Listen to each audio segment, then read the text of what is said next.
নির্বাচন ছাড়া বিকল্প কোনো রাস্তা নাই। আমার কাছে মনে হয়েছে যে এখনও ভোটের যে পরিবেশ তৈরি করা সেটা হয় নাই। বাংলাদেশে স্বচ্ছ নিরপেক্ষ মানুষের কাছে গ্রহণযোগ্য নির্বাচন ছাড়া বিকল্প কোনো রাস্তা নাই। আমার কাছে এখনও মনে হয় না যে সম্পূর্ণভাবে মানুষ ভোট দিতে যাবে এবং ভোট দিতে পারবে।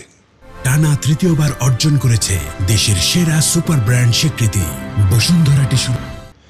শেখ হাসিনা তিনবার মানুষকে ভোট দিতে না দিয়ে যে অপরাধ করেছেন, আজকে যারা আছেন তারাও যদি সেই অপরাধী করেন তাহলে শেখ হাসিনার চেয়ে বাইরে তো তারা কেউ না।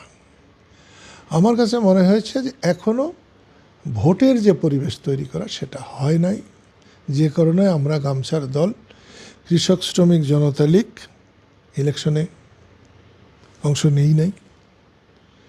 তবে ইলেকশন সুষ্ঠু হোক, পর্যাপ্ত ভোটার ভোট দেখ, আমাদের শিক্ষা হোক, এটা আমি চাই।